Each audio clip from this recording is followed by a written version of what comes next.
YCP ప్రభుత్వ హయాంలో శ్రీశైలంలో జరిగిన కల్తీ నెయ్యి వ్యవహారంపై రాష్ట్ర ప్రభుత్వం సమగ్ర విచారణ జరిపించాలని శ్రీశైలం దేవస్థానం ధర్మకర్తల్లి మండలి చైర్మన్ పొద్దుగుట రమేష్ నాయుడు డిమాండ్ చేశారు. వారు తన నివాసంలో మీడియా సమావేశాన్ని నిర్వహించి మాట్లాడుతూ, ఓం నమః శివాయ, శ్రీ మాత్రే నమః. రాష్ట్రంలో గతంలో పరిపాలన చేసిన జగన్మోహన్ రెడ్డి గారు అన్ని ఆలయాలను భ్రష్టు పట్టించినట్టుగానే శ్రీశైల క్షేత్రాన్ని కూడా కల్తీ నెయ్యితో భ్రష్టు పట్టించారు. మేము ఇంతవరకు ఎందుకు మాట్లాడలేదంటే, శ్రీశైలంలో అతిపెద్ద ఉత్సవం ఏదన్నా ఉందంటే అది మహాశివరాత్రి ఉత్సవాలు. అటువంటి పవిత్రమైన ఉత్సవాల సందర్భంగా మాట్లాడదలుచుకోలేదు. ఇప్పుడు ఉత్సవాలు పూర్తయినాయి. ఇప్పుడు 2023-24లో మే 2023 నుండి మార్చి 2024 వరకు రాజేష్ కార్పొరేషన్ ద్వారా కల్తీ నెయ్యి సప్లై చేయబడింది. ఈ రాజేష్ కార్పొరేషన్ అనే వ్యక్తి కేవలం లడ్డుకు కావాల్సిన ముడి పదార్థాలు ఆలయానికి సప్లై చేసే వ్యక్తి.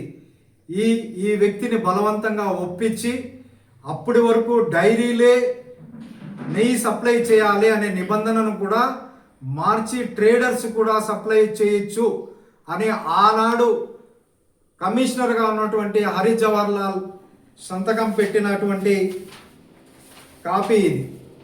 ఇప్పుడు ఇదే వ్యక్తి ఈ ప్రభుత్వంలో కూడా ఇంకొక కీలకమైన బాధ్యతలో ఉంటున్నాడు. మరి అధికారులు కింది స్థాయిలో రిపోర్టు పంపివంటే తప్పు చేసిన వ్యక్తి ఇంకొక ఉన్నత స్థాయిలో ఉన్నప్పుడు రిపోర్ట్ కరెక్ట్గా రాదు. మరి దీంట్లో ఆనాడు జగన్మోహన్ రెడ్డి గారి క్యాబినెట్లో ఉన్నటువంటి ఒక క్యాబినెట్ మంత్రి, ఒక శాసనసభ్యుడు, ఈవో తీవ్ర ఒత్తిడి చేసి విజయ డైరీ నుంచి తప్పించి వీరికి అంటగట్టారు. ఈయనకు పాపం నెయ్యి వ్యాపారమే ఈ రాజేష్ ట్రేడర్స్ వాడికి తెలియదు. వాడిని బూచిగా పెట్టి విష్ణు దగ్గర నుంచి నెయ్యి తీసుకున్నట్టు విష్ణువుకు ఆ బోలే బాబా సప్లై చేశారు. సో యాజ్ ఏ చైర్మన్గా, శ్రీశైల దేవస్థాన చైర్మన్గా రాష్ట్ర ముఖ్యమంత్రి నారా చంద్రబాబు నాయుడు గారిని, డిప్యూటీ సీఎం పవన్ కళ్యాణ్ గారిని నేను ఈ సందర్భంగా డిమాండ్ చేస్తుంది ఏంటంటే, శ్రీశైలంలో జరిగిన ఈ కల్తీ నెయ్యి వ్యవహారం ఏదైతే ఉందో మే 2023 నుంచి మార్చి 2024 వరకు జరిగిన కల్తీ నెయ్యి పైన ఒక సిట్ లాంటి బృందాన్ని వేసి పూర్తి స్థాయిలో విచారణ చేసి దీనికి బాధ్యులైన వారందరిపైన చర్యలు తీసుకోవాలని నేను డిమాండ్ చేస్తున్నాను. మీరు గతంలో ఏ రోజు కూడా హిందూ ధర్మ విలువలు పాటించలేదు. ఏ రోజు శ్రీ తిరుమలకు వచ్చిన కుటుంబ సమేతంగా పట్టు వస్త్రాలు సమర్పించాలన్నా కూడా మీరు ఏ రోజు కూడా మీ ఆ భార్యను తీసుకురాలేదు. మీరు ఒంటరిగానే వచ్చి చేసిపోయారు. శ్రీశైలంకి వచ్చిన దాఖలాలు లేవు. అటువంటి మీరు గత ప్రభుత్వంలో రాముడి విగ్రహాలు పగలగొట్టడం, లేదా రథాలు తగలబెట్టడం, ఇలాంటి అనేక సంఘటనలు మీరు చేసినారు. ఇవి కాకుండా ఆలయాలు, ఇప్పుడు ఏవైతే ప్రధాన ఆలయాలు 8 ఉన్నాయో, తిరుమల, శ్రీశైలం, శ్రీకాళహస్తి, అన్నవరం, దుర్గగుడి లాంటి గుళ్ళు అన్నిటిలో కూడా ఇది జరిగిందేమో అని అనుమానాలు వస్తున్నాయి. ఎందుకంటే అప్పటి వరకు సప్లై చేస్తున్న నంద్యాలలో ఉన్నటువంటి రైతుల ద్వారా పాలు సేకరించి శ్రీశైలంకి ఇప్పుడు కూడా విజయ డైరీనే నెయ్యి సక్రంగా సప్లై ఇస్తుంది.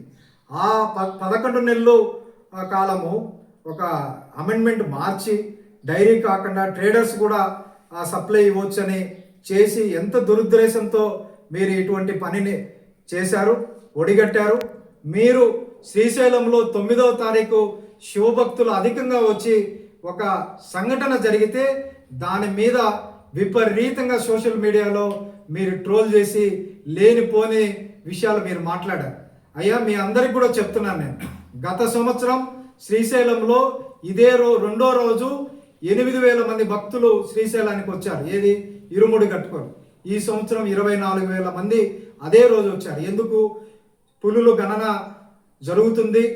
దానివల్ల వాళ్ళు టైం రిస్ట్రిక్షన్ పెట్టడం కారణంగా 8వ తారీఖు బయలుదేరిన భక్తులందరూ 9వ తారీఖు రావడం, అంచనాలకు ఎవరికి అందకపోవడం, అయినా 10 గంటల వరకు సాఫీగా జరుగుతున్న దర్శనం ఏర్పాట్లు ఏదైతే ఉందో ఒక పథకం ప్రకారం బయట నుంచి స్వాములు వచ్చి ఒక పెద్ద బండరాయి తీసుకుని వచ్చి తాళం పగలగొట్టి వారిని రెచ్చగొట్టి ఊపి గేట్లు ఇరగొట్టి నానా హంగామా చేసినా కూడా మా సెక్యూరిటీ కానీ ఆలయ సిబ్బంది కానీ ఎక్కడ కూడా నేను కానీ సమన్వయం పోకుండా శివస్వాములకు అత్యంత ప్రాధాన్యత ఇచ్చి అందరికీ దర్శనం కావించాలని చెప్పి ఆ రోజు 49,000 మందికి 23,000 మంది శివస్వాములకు 26,000 మంది సామాన్య భక్తులకు రాత్రి 2 గంటల వరకు కూడా దర్శనం కల్పించి అందరినీ పంపించి ఆ రోజు జరిగిన లోటుపాట్లను రాత్రి రివ్యూ చేసుకొని నెక్స్ట్ డే 22,000 మంది శివస్వాములు వచ్చారు.